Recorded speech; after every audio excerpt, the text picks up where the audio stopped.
નમસ્તે, હું આદર્શ છું. વેલકમ ટુ આદર્શ education society. Hello dear students, how are you all? Standard 4, subject English Grammar, chapter number 29, Conjunction, part 1. So, हमने third में कंजक्शन के बारे में देखा था. Yes, so what is conjunction?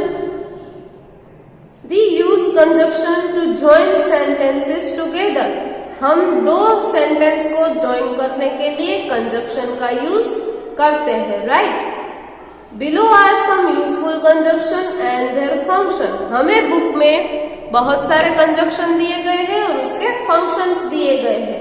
So first of all because, and, but और ये 4 conjunction हम हमारे डेली रूटीन में भी यूज करते हैं. यस, सो बिकॉज कहाँ आएगा? Because to give a reason for something. हमें कुछ रीजन देना है तो हम बिकॉज का यूज करेंगे. यस, उसके बाद है एंड. एंड का यूज कब हम करते हैं? We add extra information. हमें कुछ एक्स्ट्रा सेंटेंस में ऐड करना है तो हम एंड का यूज करेंगे.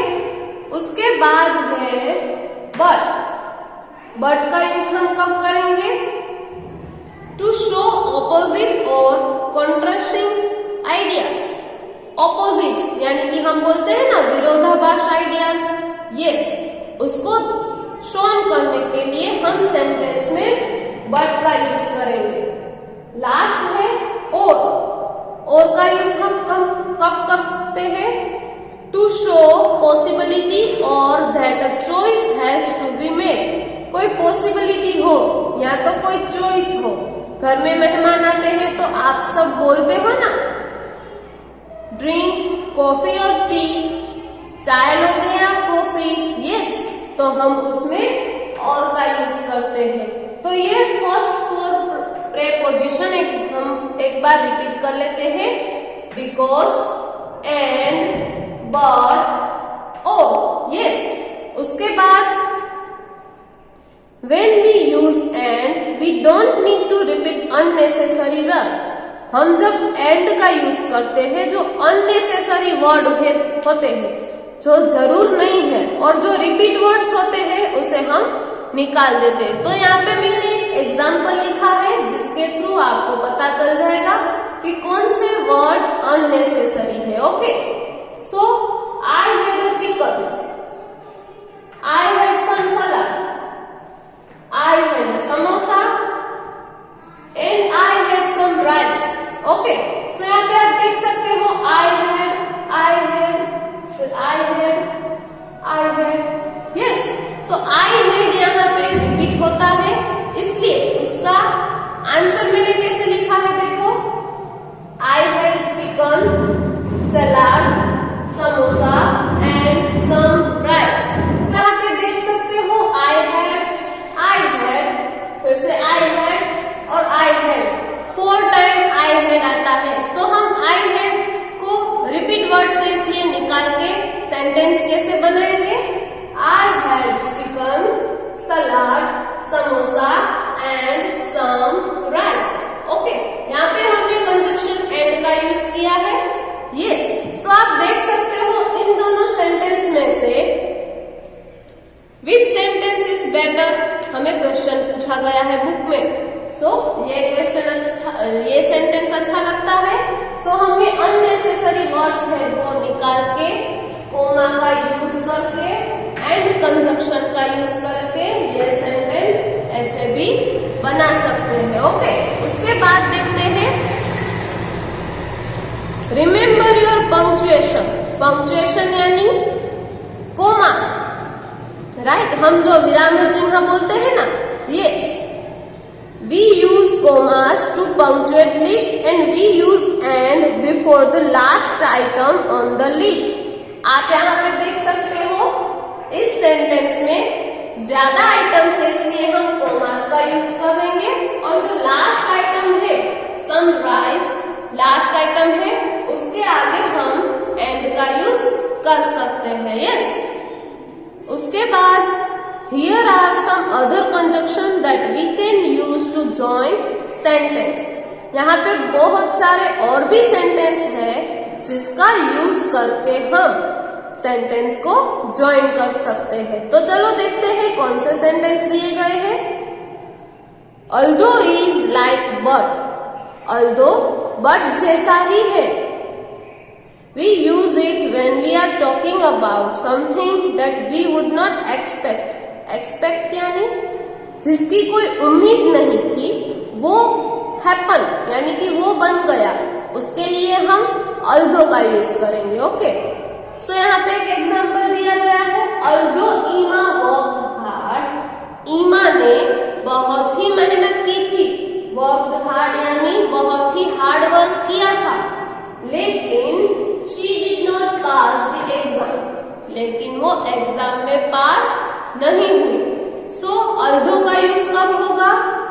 वर्कड हार्ड अगर हम करेंगे तो ऑब्वियसली हम एग्जाम में पास हो जाएंगे, लेकिन वर्कड हार्ड करने के बाद भी ईमा did not pass the exam, वो पास नहीं हुई।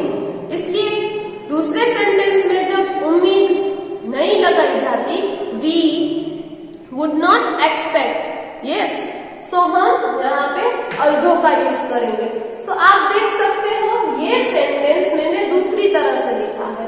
First one, she did not pass the exam. ये सेंटेंस में आगे लिखती हूँ तो शी से स्टार्ट नहीं होगा, शी की जगह पे मैं ईमा लिखूंगी, राइट। ईमा did not pass the exam. Okay, फिर ये वाला सेंटेंस although ईमा वर्कड हार्ड, ये मैं पीछे ले जाती हूँ। although ईमा का यूज हमने एक बार कर लिया, इसलिए शी वर्कड हार्ड। तो ये सेंटेंस दो तरीके से हम लिख सकते हैं।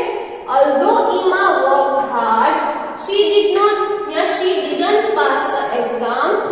दूसरी तरीके से ईमा didn't pass the exam although she worked hard। Okay, so although के बाद so is similar to because। so because के सिमिलर है, but not the same, लेकिन वो सेम नहीं है। हम बिकॉज की जगह पे सो का यूज नहीं कर सकते। We can use it to show the result of something and we use because when we talk about the reason for something happening. So का यूज हम कब करेंगे?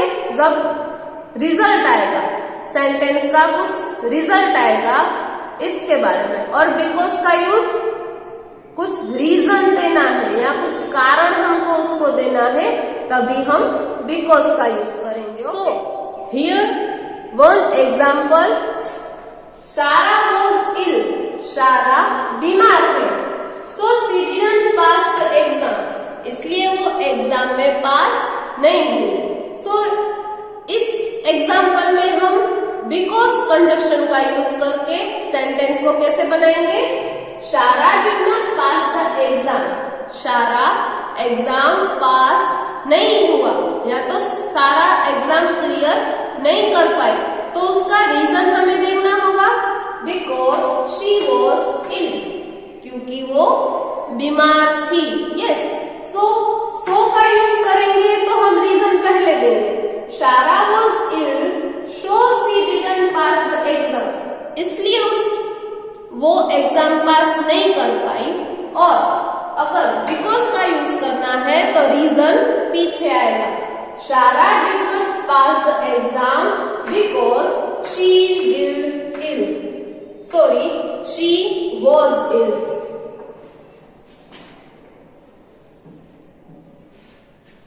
सो आई होप आप सबको चैप्टर नंबर 19 कंजक्शन के बारे में जो बेसिक इंफॉर्मेशन दी गई थी वो समझ में आ गई होगी। इसके बाद हम देखते हैं exercise A, join this pairs of sentence with conjunction from the box. हमें बॉक्स में से कंजक्शन चूज करके नीचे जो सेंटेंस दिए गए हैं उसको ज्वाइन करना है। यस, सो हमारा फर्स्ट सेंटेंस है I am very fit and healthy। I come last in the race. तो आप देख सकते हो I am very fit and healthy. मैं फिट और हेल्दी हूँ, लेकिन मैं रेस में लास्ट आया. सो लेकिन का इंग्लिश होगा बट. सो हम सेंटेंस 1 को बट के साथ ज्वाइन करेंगे. तो ये सेंटेंस आपको ऐसे लिखना है, I am very fit and healthy but I came last in the race. Number 2, it was very hot yesterday I drink 5 glasses of water. So number 2 में हम सो का यूज करेंगे. It was very hot yesterday so I drank 5 glasses of water. Number 3, it was raining. The children played outside. So number 3 में अगर हम because का use करेंगे, so first क्या लिखना पड़ेगा, the children played outside because it was raining. Yes. और अगर हमें सेंटेंस के नंबर चेंज नहीं करने हैं, तो हम अल्दो का यूज करेंगे. Although it was raining the children played outside. इस सेंटेंस को बिकॉज से भी आप लिख सकते हो. Yes. Number 4, there was a party at Peter's house. It was his mother's birthday. तो यहाँ पे मैंने बिकॉज लिखा है. नंबर 4 में हम बिकॉज का यूज करेंगे. There was a party at Peter's house because it was his mother's birthday. Number 4 में आप देख सकते हो बिकॉज का यूज किया है. वहां पे मुझे सो का यूज करना होगा, तो सेंटेंस ऐसे बनेगा, it was his mother's birthday so there was a party at Peter's house. Okay. Number 5, I was very tired. I went to bed early. तो नंबर 5 में आएगा so. I was very tired, so I went to bed early. इसमें हम because का use कैसे कर सकते हैं, I went to bed early because I was very tired. Yes, हमें सेंटेंस का जो नंबर है वो चेंज करना है. फर्स्ट सेंटेंस को लास्ट में लिखना है और लास्ट सेंटेंस को फर्स्ट में लिख देना है. यस. उसके बाद number 7, number 6, I bought a new dress. I didn't go to the party. So number 6 में मैंने यूज किया है but. I bought a new dress but I didn't go to the party. Yes. Number 7, my cousin is journalist. She lives in Mumbai. So मैंने number 7 में and का use करके यहाँ पे स्टार किया है. स्टार का मतलब एंड का यूज करके फिर सेंटेंस में से कुछ कट करने का होगा. यस. सो लिखना कैसे है वो पूरा सेंटेंस में आपको बताती हूँ. माई कजिन इज अ जर्नलिस्ट, बाद में एंड, बाद में शी जो है वो कट हो जाएगा, लिव्स इन मुंबई. एक बार फिर से मैं ये सेंटेंस को रिपीट कर देती हूँ. माई cousin is a journalist and lives in Mumbai. Number 8, would you like water? Would you like fruit juice? तो नंबर 8 में और का यूज करके स्टार किया गया है, इसीलिए सेंटेंस कट होगा. Would you like water or fruit juice? Okay. Number 9, I am not going to school tomorrow. It's a holiday. So number 9 में मैंने लिखा है because. I am not going to school tomorrow because it's a holiday. Okay. So here our exercise A had completed. Thank you for joining us.